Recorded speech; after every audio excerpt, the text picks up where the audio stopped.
17 رمضان 2 ہجری مقام بدر کی بات، مکہ اور مدینہ کے درمیان۔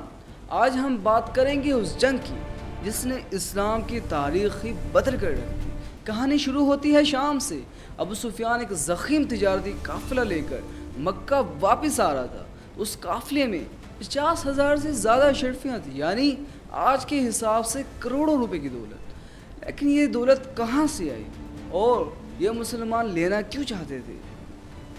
وہ یہ اس لیے لینا چاہتے تھے کیونکہ یہ مسلمانوں کا ہی سامان تھا۔ یہ وہی سامان تھا جو مکہ کے کفار نے مسلمانوں سے زبردستی چھین۔ جب مسلمانوں نے مکہ چھوڑا تھا تو انہیں سوائے کپڑوں کے کچھ لے جانے نہیں دیا گیا۔ ان کے گھر، ان کی دکانیں، ان کی زمینیں، سب کچھ قبضے میں لے کر انہیں بیچ دیا گیا تھا۔ اب مسلمان اپنا حق واپس لینا چاہتے تھے۔ ابو سفیان کو جب یہ پتہ چلا کہ مسلمان حملہ کریں گے، اس نے فوری طور پر مکے میں خطرے کی گھنٹی بجا دی، یعنی ایک قاصد کو روانہ کیا جس نے مکہ پہنچ کر اپنے اونٹ کے کان اور ناک کاٹ دی، کپڑے پھاڑ دیے اور چیخنا چلانا شروع کر دیا، بچاؤ ہمارا قافلہ خطرے میں ہے۔ یہ اس دور کے ایمرجنسی بتانے کا ایک طریقہ تھا۔ مکے میں کھلبلی مچ گئی۔ ابو جہل جو اسلام کا اس وقت سب سے بڑا دشمن تھا، اس نے فوری طور پر لشکر کو تیار کرنے کا حکم دیا۔ 1000 جنگجو، 100 گھوڑے، 700 اونٹ، پورا لشکر لے کر نکلا۔ اور ادھر مدینہ میں رسول اللہ صلی اللہ علیہ وسلم نے صحابہ کرام سے مشورہ کیا۔ کئی صحابہ کرام نے کہا ہم تیار ہیں۔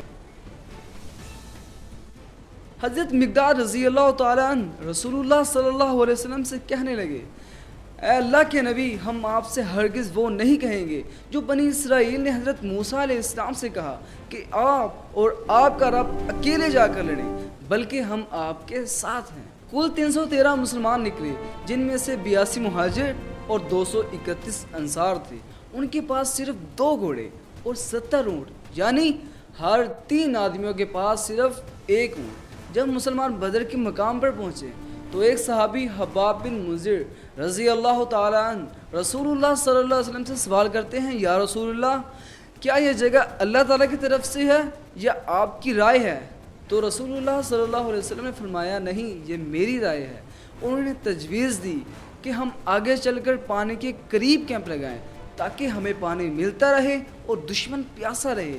آپ نے یہ مشورہ قبول فرمایا اور رات کو ہی پوزیشن بدل دی۔ اس رات رسول اللہ صلی اللہ علیہ وسلم نے بہت رو رو کر دعائیں مانگی، اے اللہ، یہ قریش اپنی شان و شوکت لے کر آئے ہیں تاکہ تیرے رسول کو جھٹلائیں۔ اے اللہ، یہ مٹھی بھر مسلمان اگر ختم ہو گئے تو زمین پر تیری عبادت کرنے والا کوئی نہیں رہے گا۔ آپ صلی اللہ علیہ وسلم کے آنسو جاری تھے، ہاتھ اتنے اٹھائے کہ آپ کی چادر کندھوں سے گر گئی۔ حضرت ابوبکر صدیق رضی اللہ تعالیٰ عنہ عرض کرتے ہیں، یا رسول اللہ، بس کیجئے، اللہ ضرور آپ سے اپنا وعدہ پورا کرے گا۔ اسی رات اللہ تعالیٰ نے مسلمانوں پر نیند کا غلبہ ڈال دیا تاکہ وہ آرام سے سو سکے۔ ہلکی بارش ہوئی جس سے زمین مضبوط ہو گئی اور مسلمانوں کو غسل کرنے کا پانی مل گیا۔ صبح ہوئی، 17 رمضان جمعۃ المبارک کا دن، تو آج بھی رمضان ہے۔ سب سے پہلے آپ سب کو ہماری طرف سے رمضان مبارک۔ جیسے ہی مسلمانوں نے سامنے دیکھا تو ان کے ہوش اڑ گئے۔ سامنے ہزاروں کا لشکر، گھوڑے، اونٹ اور ہر طرح کے ہتھیاروں سے لیس فوج، اور مسلمان صرف 313۔ لیکن اللہ تعالیٰ نے ایک کرشمہ کیا۔ اس دن مسلمانوں کی آنکھوں میں کفار بہت کم نظر آئے اور کفار کی آنکھوں میں مسلمان بہت زیادہ نظر آئے تاکہ ان کے دلوں میں خوف پیدا ہو۔ پہلے روایتی طریقے کے مطابق ایک ایک کر کے لڑائی شروع ہوئی۔ مکے کی طرف سے عتبہ اور اس کا بھائی شیبہ اور بیٹا ولید نے، مسلمانوں کی طرف سے حضرت حمزہ، حضرت علی، حضرت عبیدہ رضی اللہ تعالی عنہ میدان میں اترے۔ چند ہی لمحوں میں تینوں کفار مارے گئے۔ اب پوری فوج نے حملہ کر دیا اور یہیں سے حقیقی معجزہ شروع ہوا۔ اللہ تعالیٰ نے آسمان سے 1000 فرشتے اتارے۔ حضرت جبرائیل علیہ السلام 500 فرشتوں کے ساتھ دائیں جانب سے اور حضرت میکائیل علیہ السلام 500 فرشتوں کے ساتھ بائیں جانب سے آئے۔ یہ فرشتے سفید اور زرد رنگ کی پگڑیاں پہنے ہوئے تھے۔ انہوں نے کفار پر حملہ کیا، لیکن یہ کسی کو نظر نہیں آ رہے تھے۔ صحابہ کرام رضی اللہ تعالیٰ عنہ بعد میں کہتے ہیں کہ ہم نے کفار کے سر خود بخود کٹتے دیکھے، ہاتھ پاؤں کٹتے دیکھے، لیکن سمجھ نہیں آ رہا تھا کہ یہ ہو کیا رہا ہے۔ ایک صحابی ارشاد کرتے ہیں کہ میں نے ایک کافر کے پیچھے دوڑ لگائی، اچانک اس کا سر گر گیا، حالانکہ میں نے ابھی تک اس پر وار نہیں کیا تھا۔ رسول اللہ صلی اللہ علیہ وسلم نے مٹھی پر کنکریاں اٹھائی اور کفار کی طرف پھینکتے ہوئے فرمایا، شاہت الوجوہ، تمہارے چہرے برباد ہوں۔